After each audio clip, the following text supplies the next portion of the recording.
함께 읽은 이 창세기 6장 1절로 13절의 말씀으로 죄악이 가득한 세상에 대한 하나님의 심판, 죄악이 가득한 세상에 대한 하나님의 심판이라는 제목으로 하나님 말씀 함께 나누도록 하겠습니다. 예, 우리 창세기 읽고 계시죠? 예, 창세기 창조적 하면 어떤 느낌이 드십니까? 아, 참 저 사람 창조적이야. 아, 이 작품 창조적이다 하면 굉장히 좋은 것으로 우리에게 다가오죠. 창조적. 그런데 창세기를 읽어보시면 특히 3장 이후에 이 내용은 우리들에게 굉장히 어려움을 주기도 합니다. 지난주에도 제가 말씀을 드렸지만 우리가 먼 미래, 요한계시록과 같은 먼 미래의 일을 우리가 하나님께서 계시해 주셔야 알듯이 먼 과거도 여전히 하나님의 계시 속에 있는 것이다. 물론 창조를 과학적으로 이해하려고 하는 그런 노력들, 그런 수고들, 또 거기서 주어지는 어떤 인사이트라든지 이런 것들을 우리가 귀하게 받기도 하지만 그것은 그 자체를 우리가 성경적 믿음의 대상으로 하기에는 쉽지가 않다. 그래서 성경을 과학적으로, 과학과 성경은 다른 이야기다. 성경은 창세기는 하나님이 창조한 하나님의 세계에 대한 것을 계시해 주셔서 계시는 우리가 믿음으로 받아들일 뿐이다라고 하는 것입니다. 오늘 6장 말씀을 읽었는데 6장 7, 8, 9, 10장까지 이게 다 노아의 홍수에 관한 이야기입니다. 오늘 6장은 노아의 홍수, 하나님의 심판의 배경이 되는 그 당시 세계를 우리에게 보여주죠. 뒤로도 그렇지만 6장 앞으로 5, 4, 3장이 있습니다. 3장에서 우리가 아담과 하와가 선악과를 따먹고 하나님께 범죄함으로 에덴이라고 하는 파라다이스 낙원에서부터 추방이 됩니다. 낙원을 잃어버렸습니다. 낙원을 상실했어요. 실낙원 한 거죠. 그래서 4장에서 그 실낙원, 드디어 인간들이 인류의 시작이 시작됩니다. 첫 번째 사건이 아담의 두 아들 가인과 아벨에게 벌어진 소위 형제 살인 문제였습니다. 에덴에서 나온 그들이 제일 먼저 한 일이 뭐였냐면 하나님께 제사 드리는 일이었어요. 그래서 제사를 드린다고 하는 것은 하나님과 비록 에덴에서 추방되었지만 사람들이 그 제사라고 하는 것을 통해서 하나님과 교류하고 있다는, 하나님과 소통하고 있다는 것이었죠. 우리가 잘 알다시피 가인은 농사 짓는 자라 그 농사의 소출로 하나님께 제물을 드리고 가인은 양을 치는 자라. 그런데 거기 제물을 양 치는 자의 그 양의 새끼와 그 기름으로 드렸다고 하는데 거기에 특별히 뭐라고 기록되어 있냐면 양의 첫 새끼로. 이 첫 새끼는 사실은 그 주인인 아벨이 고를 쓰고 있는 것이 아닙니다. 그러니까 첫 새끼가 아주 튼튼하고 실한 것일 수도 있지만 첫 새끼가 아주 부실하고 약하고 볼품없는 것일 수도 있어요.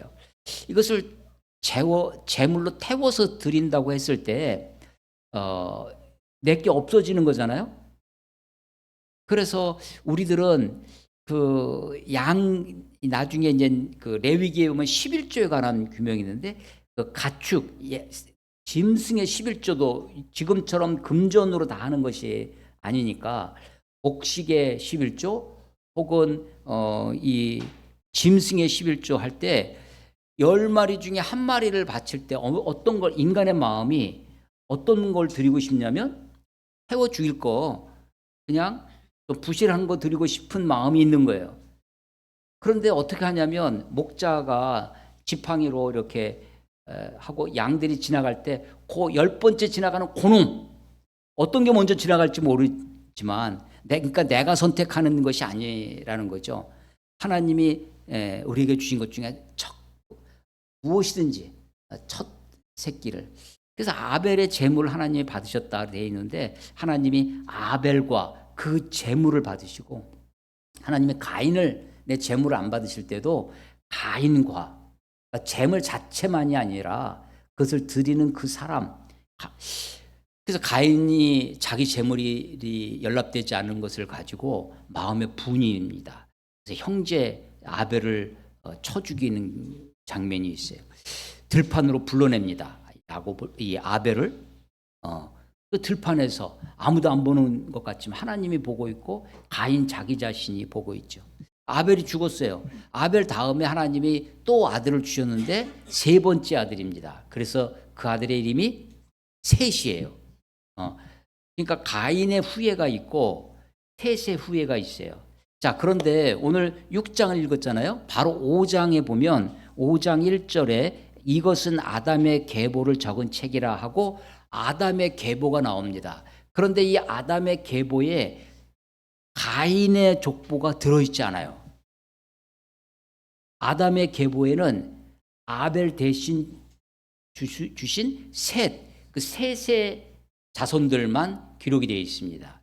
셋의 자손의 7번째, 그러니까 아담의 7번째 자손이 누구였냐면 하나님과 300년을 동행했다고 하는 300년 동행하면 에녹입니다. 에녹이 300년을 동행하는데 300년을 하나님과 동행하는 것을 어떻게 하냐면 5장 21절에 에녹은 65세에 무두셀라를 낳았어요. 65세에 자기 아들 무두셀라를 낳고 22절 무두셀라를 낳은 후 300년을 하나님과 동행했습니다. 그리고 하나님이 그를 하늘로 데리고 가셨어요. 그래서 승천했다 합니다. 죽음을 보지 아니하고 하나님이 에녹을 불러 가셨어요. 그게 7번째 7대손 아담의 7대손 에녹입니다. 에녹이 언제부터 하나님과 동행했다고요? 무두셀라를 낳은 후. 그 무두셀라를 낳은 후에 하나님과 동행을 했어요. 왜 그랬을까? 아니 처음부터 그가 하나님과 동행했더니 아들을 낳고 이게 아니라 무두셀라를 낳은 후에 무두셀라의 이름의 뜻이요. 이름의 뜻이 창을 든 자 이런 뜻입니다. 창을 든 자기 아들을 낳았는데 이름을 뭐라고 줬다고요? 창을 든 사람이라는 거예요. 그런데 이 창을 든 사람이라는 것은 무슨 의미가 있냐면 옛날 우리 동네 어귀에 두 개를 세워놓습니다. 지하여장군, 천하대장군. 이게 다 뭐 하는 거예요? 마을을 지키는 수호신 같은 거죠. 소떼라는 것 아십니까? 이 소떼 문화가 있죠. 그래서 이 창을 든 자는 우리를 지켜주는 자기 아들을 낳고서 네가 이 무너져가는 세상을 지키는 자가 되어야 된다라고 하고 무두셀라를 낳아요. 그리고 그 에녹이 이 세상이 이 험악한 세상, 이 죄악이 점점점 심해져가는 이 세상에 무두셀라 같은 사람이 있어야 되겠다라고 아들의 이름을 그렇게 짓고 자기는 더욱 하나님이 필요한 삶이 되는 겁니다.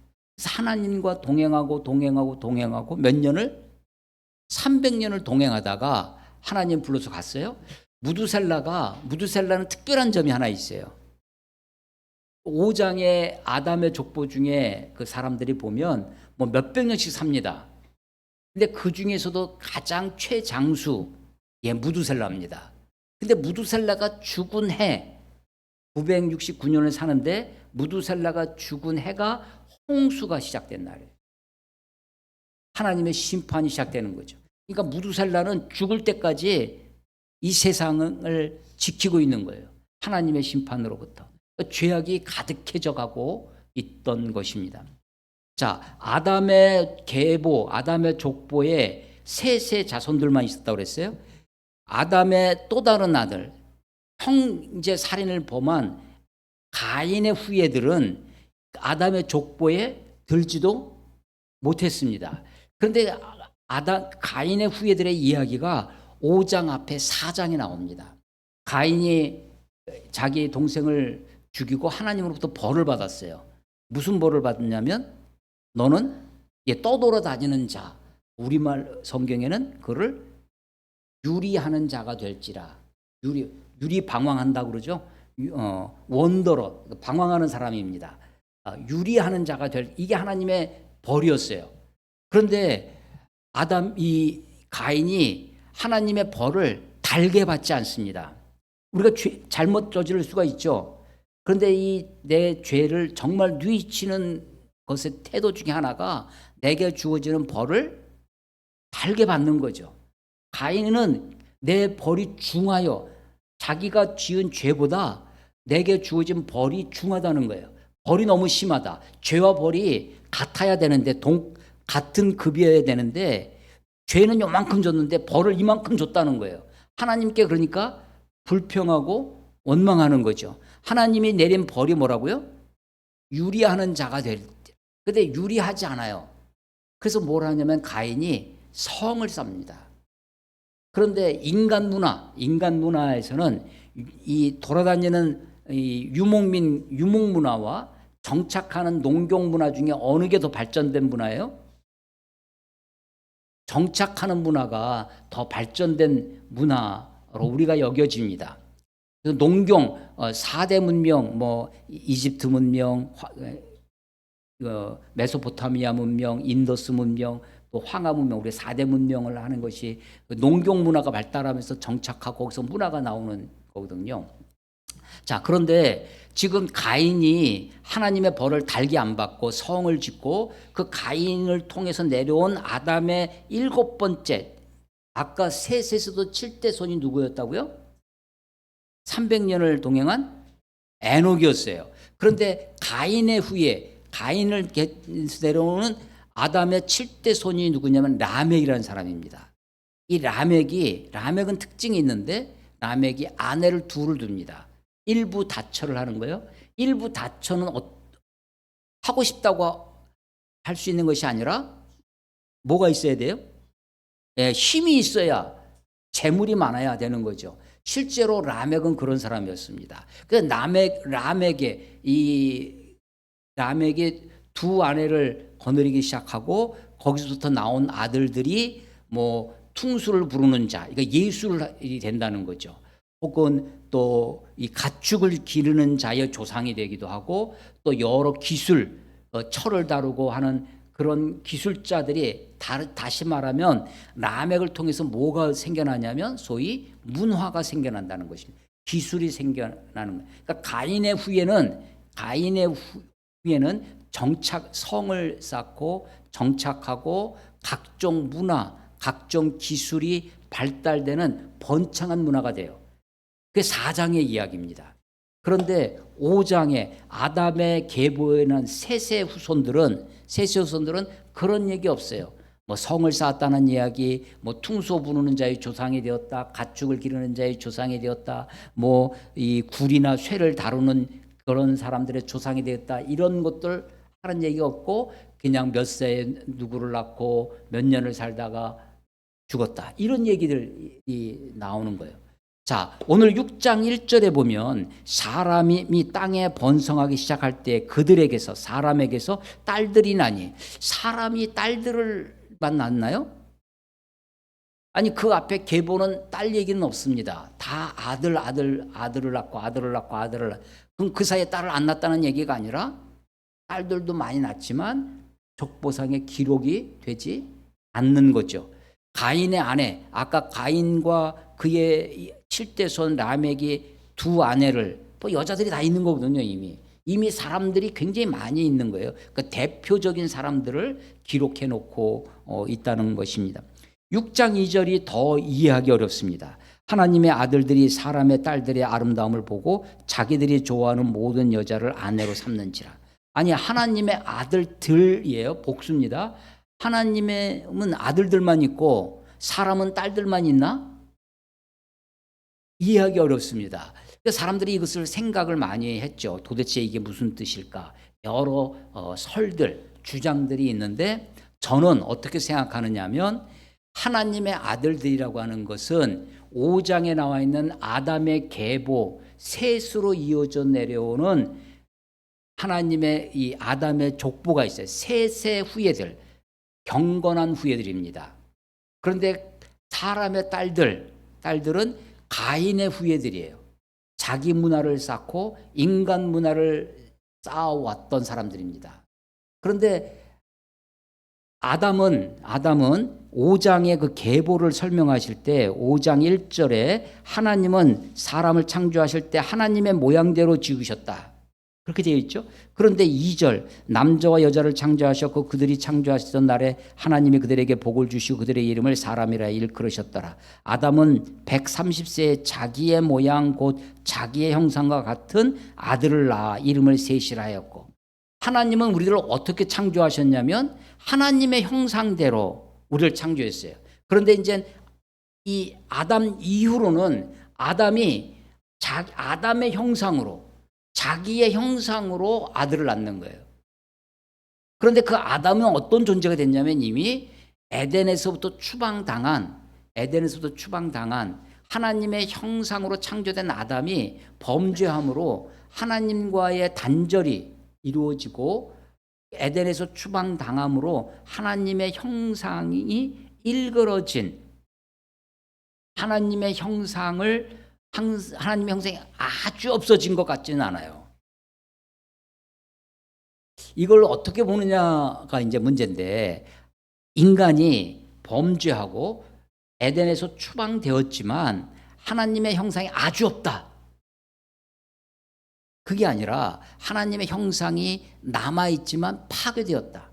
하나님의 형상의 흔적, 하나님의 형상의 파편, 조각이 우리들에게, 인간에게 남아있다라고 하는 거예요. 그래서 아담이 지금 타락 이후에, 추방된 이후의 아담은 하나님의 형상이 있지만 일그러진 하나님의 형상, 깨어진 하나님의 형상인데, 이 아담이 아담을 카피한 셋을 카피한 또, 그래서 이게 자기 인간의 일그러진 것이 계속해서 대를 물려나와서 처음에 창조되었던 그 시점에 하나님의 형상이 점점 대를 가면서 하나님의 형상이 지금 흐려져 가고 있는 것이다 라고 하는 것입니다. 그런데 6장 1절에 사람이 땅에서 번성하게 되었다. 이 번성, 수가 많아졌다는 거예요. 5장의 계보가 아담에서부터 아까 7대 손 에녹을 말씀드렸는데 8대 무두셀라, 9대 10대, 그 10대가 누구냐면 아담의 10대 손이 바로 노아입니다. 노아 때 이 숫자가 번성해졌어요. 사람의 딸과 하나님의 아들들인데, 이 하나님의 아들들, 셋의 자손들, 셋의 계열들이 가인의 후예들, 악한 자기 문화, 하나님으로부터 완전히 떠난 그 가인의 후예들의 그 번창한 모습, 성을 쌓고 문화를 이루고 하는 것들이 부러워지는 거예요. 멋있어 보이는 거예요. 세대가 내려오면서 처음에는 믿음으로 사는 게 좋았어요. 그런데 그렇게 살다 보니까, 아니, 세상 속에서 사는 사람이 더 멋져 보여, 더 번듯해 보이고 그 풍요와 번영의 모습들이 부러운 거예요. 그래서 셋의 후예들이, 하나님의 아들들이 가인의 후예들의 것을 보고, 그 아름다움을 보고, 그 번창하고 부요하고 이 풍요로움을 보고, 그 아름다움을 보고 그 여자들을 자기 마음대로 아내로 삼기 시작했다라고 하는 것입니다. 그래서 처음에는 셋의 후예와 가인의 후예들이 따로 살았는데 이제 점점점 이것이 서로 섞이게 되어지는 것입니다. 초대교회는 바울 서신에 보면 누구든지 주의 이름을 부르는 자는 무엇을 얻으리라? 구원을 얻으리라. 주의 이름을 부르는 자는 구원을 얻는다고 그래요.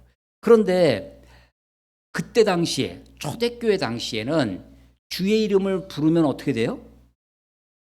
핍박을 받습니다. 박해를 받아요. 심지어는 순교할 수도 있어요. 그래서 주의 이름을 함부로 부를 수가 없습니다. 로마 치하에서도 그렇지만 유대인들 속에서도 예수 이름을 부르면 유대인들로부터도 박해를 받아요.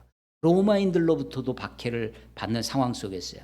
자, 교회에 와서 나 예수 믿습니다. 나 침례 받겠습니다. 라는 이야기를 하는 것은 굉장한 위험한 일이에요. 그래서 그때 당시에는 교회가 교회 다니는 척 할 수가 없었습니다. 예수 믿는 척 할 필요가 없었어요. 세상과 교회가 구별이 되어져 있었습니다. 그런데 지금은 교회 다니는 척, 예수 믿는 척 얼마든지 할 수 있고 다른 이유와 목적 때문에라도 그렇게 하는 사람들이 많아집니다. 이제 정치의 계절 조금 있으면 선거를 할 텐데 뭐 우리 같이 작은 교회에서는 큰일 없지만 좀 큰 교회는 정치인들이 교회에 몰려오기 시작합니다. 다른 목적이 있는 거죠. 이제 교회 안에 전도 대상자가 있어요. 교회 안에 예수 안 믿는 사람들도 많이 있게 되는 거예요.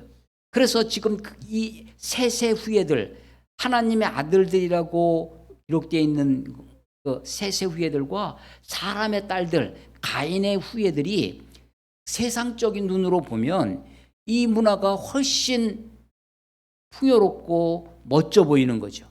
그래서 자기의 보는 대로, 보기에 좋은 대로 아내를 삼습니다.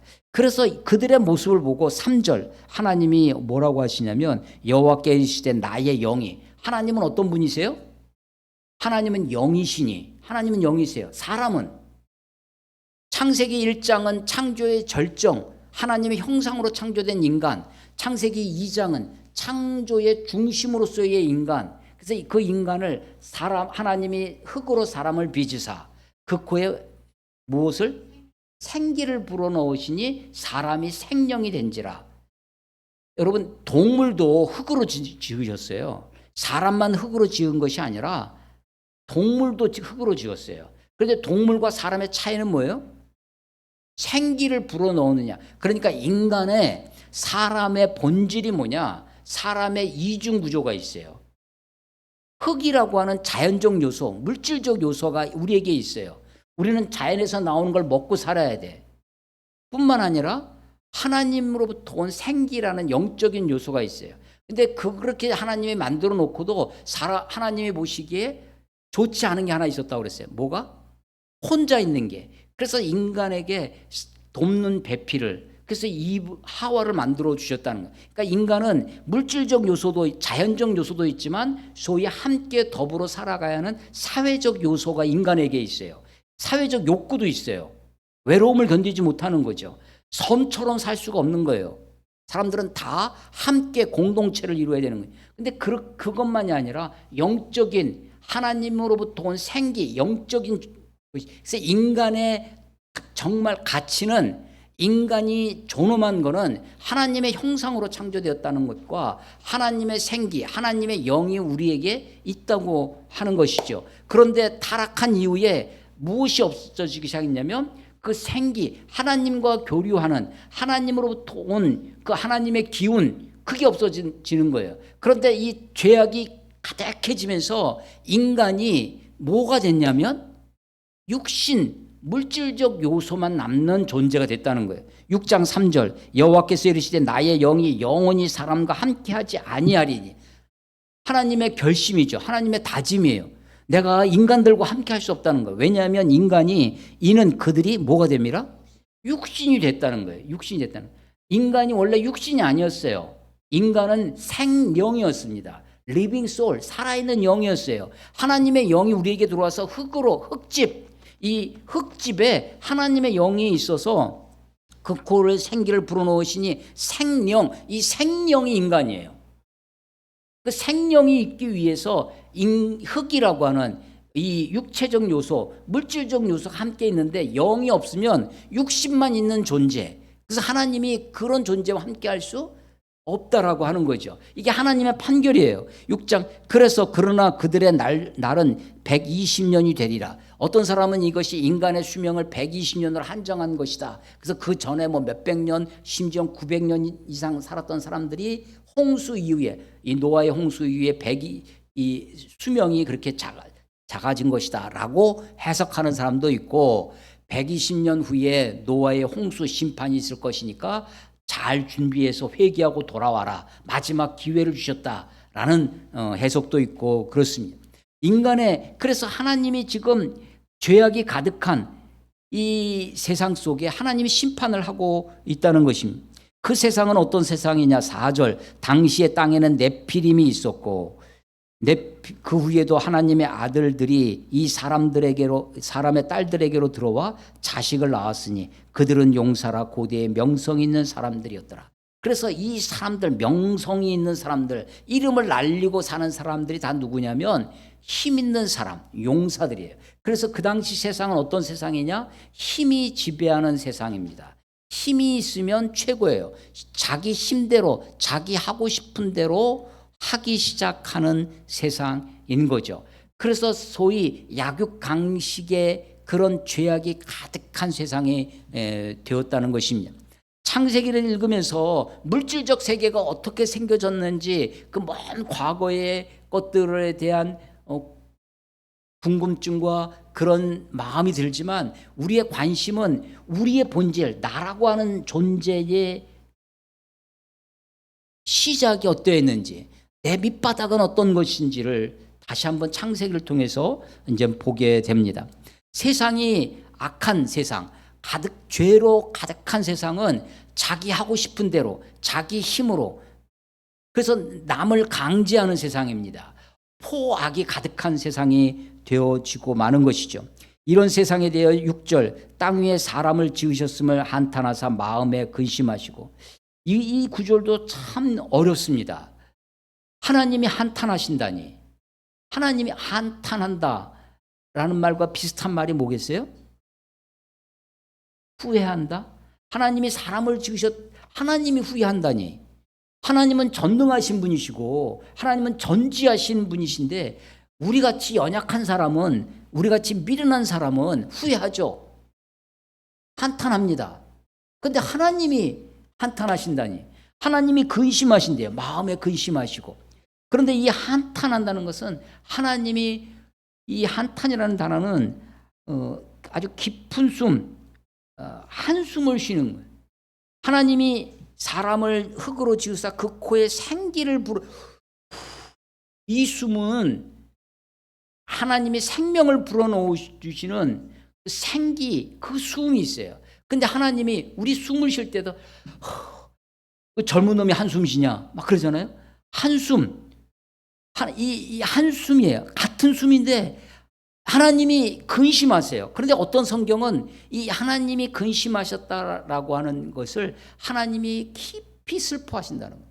그렇게 번역해 놓습니다. 하나님이 세상을 창조하실 때 여타의 다른 존재들과 다르게 인간은, 다른 동물들은 각기 그 종류대로, 개는 개대로, 소는 소대로, 지렁이는 지렁이대로 만드셨는데 사람은 사람대로 만들지 아니하시고 사람은 하나님대로 만드셨다는 거예요. 그런데 그 사람에게 정말 하나님이 가지고 있는 것 중에 하나가 뭐냐면, 하나님의 성품이 도대체 뭐냐?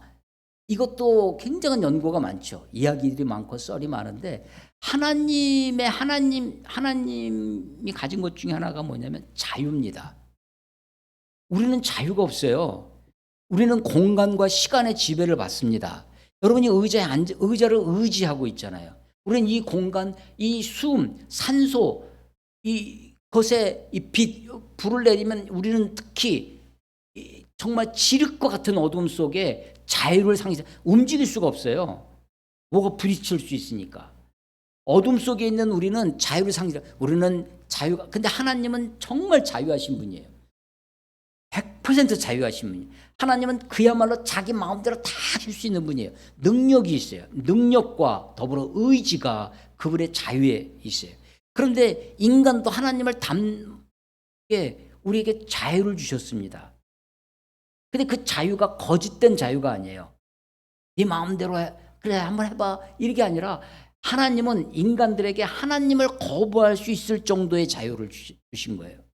그래서 인간이 능력에 있어서 뱀이 유혹한 게 하나님과 같이 되어라고 했을 때 그 가치의 의미를 생각해 보라고 그랬잖아요.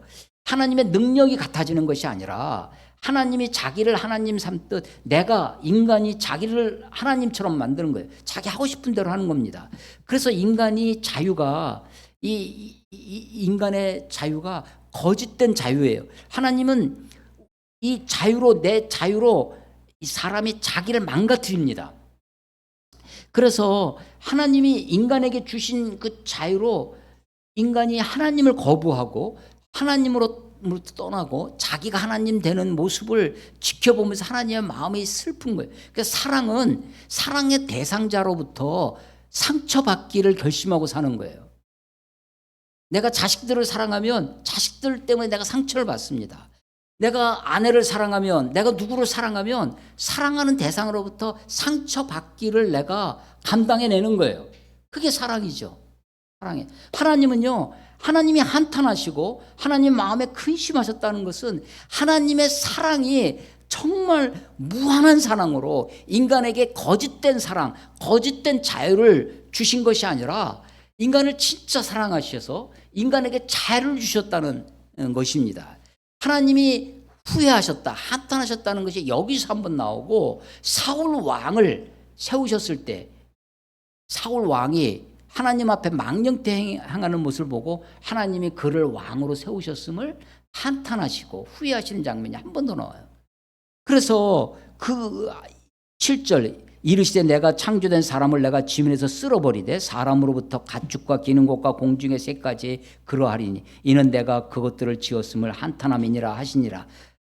그래서 하나님이 이 인간들 때문에 이 자연들까지 함께 쓸어버리시겠다고 결심을 하고 있는 거죠. 그런데 8절, 그러나 노아는 하나님 여호와께 은혜를 입었더라. 아니, 노아가 어떻길래 은혜를, 이 모두가 죄악이 가득했습니다. 가인의 후예들 뿐만 아니라 셋의 후예들까지도 이제 죄악이 가득해졌어요. 그런데 노아는 하나님께 은총을 입었다는 거예요. 왜냐? 19절, 이것이 노아의 족본이라. 노아는 의인이요 당대의 완전한 자라. 그는 하나님과 동행하였으며. 하나님과 동행한 노아, 이 노아를 통해서 세상에 위안을 받아요. 안위를 얻습니다. 어쩌면 세상이 위안을 받는, 하나님이 안위를 받으셨을지 모릅니다. 노아마저 없었다면 하나님이 창조하신 세계, 하나님이 자기 형상으로 창조된 인간, 그것이 완전히 실패로 끝났을 것입니다. 근데 이 노아 때문에 하나님의 심판의 온전함, 하나님의 창조의 세계가 하나님 보시기에 좋았더라는 것을 노아 때문에 증명하시는 거죠. 그래서 노아는 당대의 완전한 자라, 하나님 앞에 의인으로 드러나는 것입니다. 그래서 우리가 그 당시 사람들이 아니 지금 이 다른 사람들이 다 저렇게 악을 저지르고 하기 때문에 전 어쩔 수 없었어요. 아니 세상에 있는데 내가 어떻게 살라고요? 하고 핑계 대는 때, 야, 노아 있잖아, 노아는 하나님 앞에 저렇게 어렵게 사는데 너는 심판이야. 하나님의 심판이 의로울 수 있었던, 하나님의 심판이 공정할 수 있었던 것은 누구 때문이냐면 노아 때문인 거예요. 노아 때문이. 그래서 마태복음에 보면 마지막 심판 때 너희가 하나님의 심판에 참여한다고. 우리가 하나님의 심판에, 내가 마지막 때 제가 그걸 언제 느꼈냐면 ROTC 훈련 받을 때였습니다. 막 고상한 친구들, 아주 점잖은 친구들인 줄 알았어요. 근데 막 같이 훈련 받고 보니까 밑바닥이 다 오는 거야. 아니 저 친구가 저런 친구였어? 그런 속에서도 내가 하나님 앞에 믿음으로 사는 것, 내가 하나님 앞에 나의 믿음을 지키고 사는 것이 세상에 다 해서는 어쩔 수 없었어요. 핑계치 못하게 하시기 위해요. 핑계할 수 없느니라라고 하신, 그게 노아라는 것이죠. 10절, 세 아들을 낳았으니 셈과 함과 야벳이라. 노아의 아들들입니다. 그때 온 땅이 하나님 앞에 부패하여 포악함이 땅에 가득한지라. 하나님이 보신즉 땅이 부패하였으니 이는 땅에서 모든 혈육 있는 자의 행위가 부패함이었더라. 하나님이 노아에게 이르시되 모든 혈육 있는 자의 포악함이 땅에 가득함으로 그 끝날이 내 앞에 이르렀으니 내가 그들을 땅과 함께 멸하리라. 부패한다는 건 어떤 거예요? 쉬운 말로 썩었다는 거죠. 그건 스스로 썩는 겁니다. 스스로 부패한, 땅이 하나님 앞에 부패했습니다. 12절에 하나님이 보신즉 땅이 부패해요. 모든 혈육 있는 자 행위가 부패해요. 누가 우리를 악하게 하는 것이 아니라 우리 스스로. 그래서 우리 세상에 이제 우리의 본질이 뭐냐 했을 때 우리의 본성이 선하다고 하는 선설이 있고 악하다고 하는 악설이 있습니다.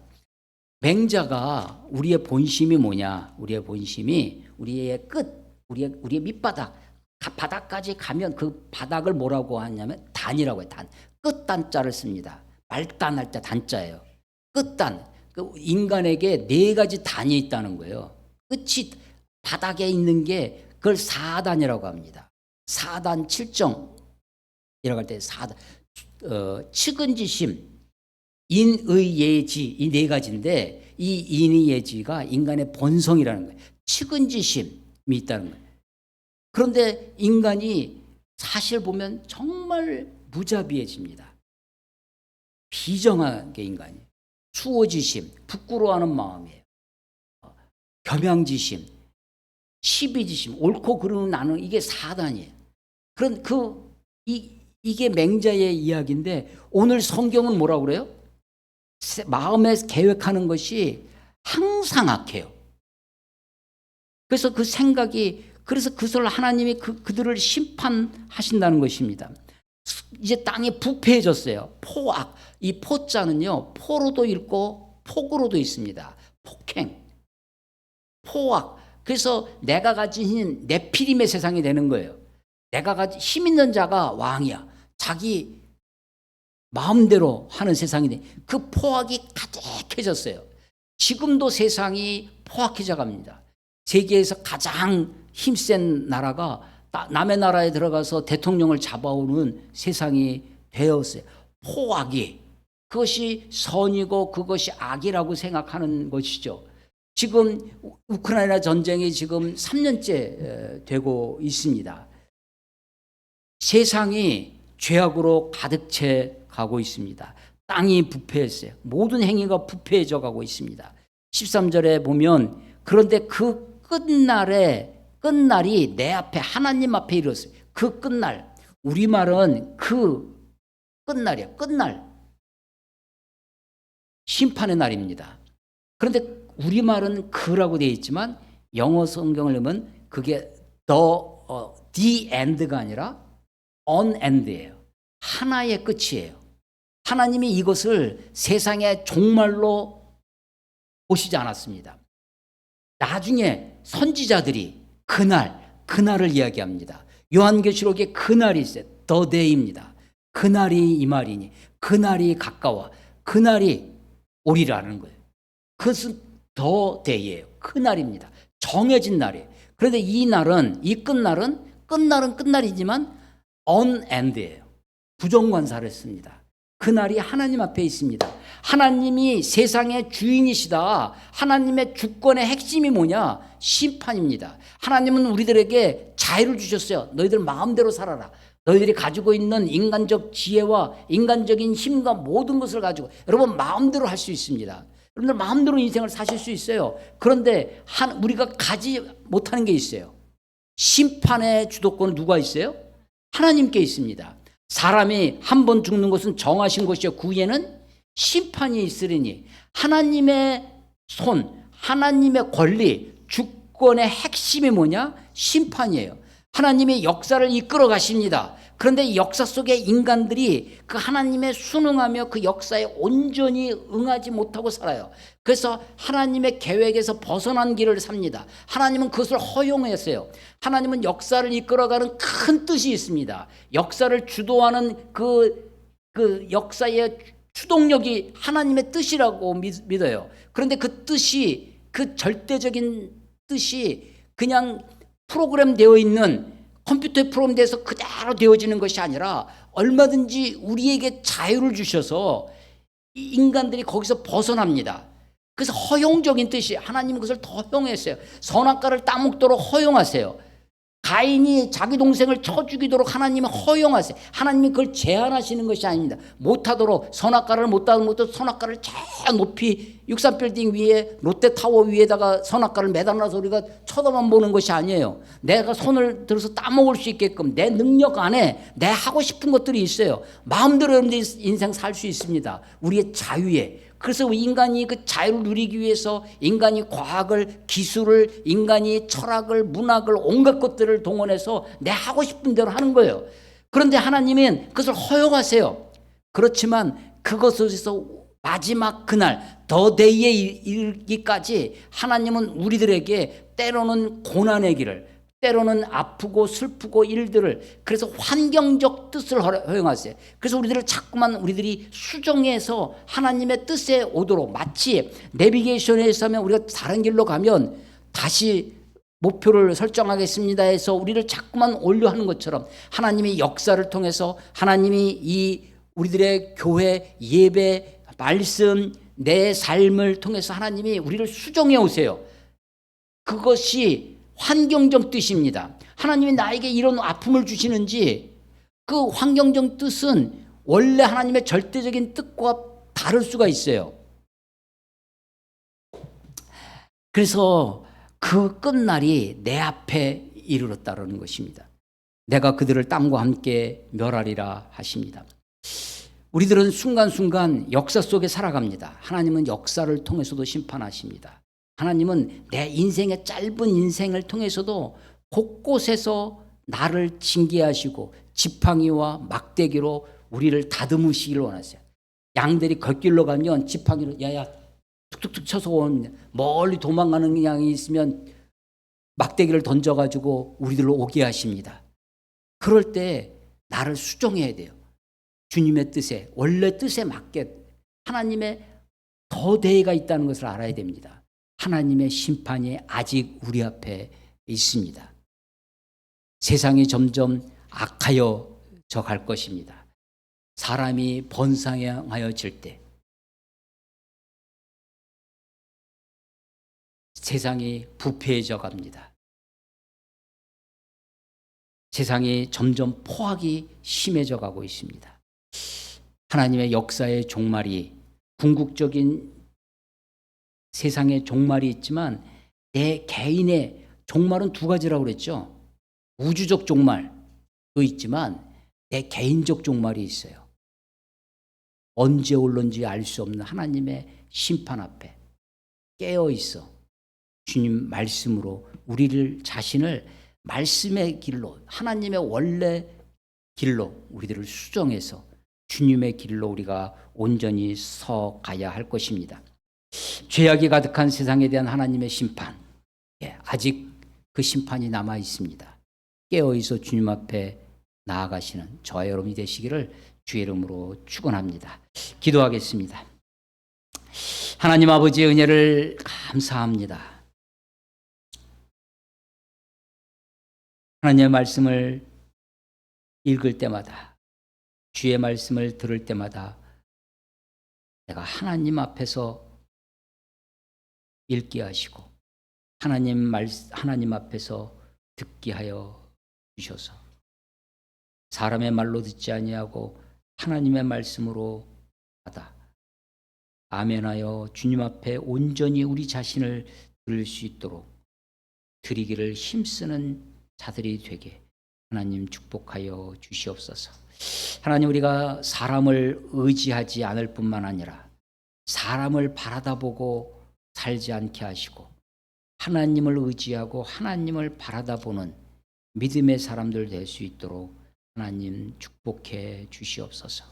힘을 숭배하고 세상의 명성을 추구하는 시대에서 하나님 보시기에 합당한 자로, 하나님의 기쁨이 되는 자로 살기를 다짐하고 살아가는 우리가 되도록 하나님 축복하여 주시옵소서.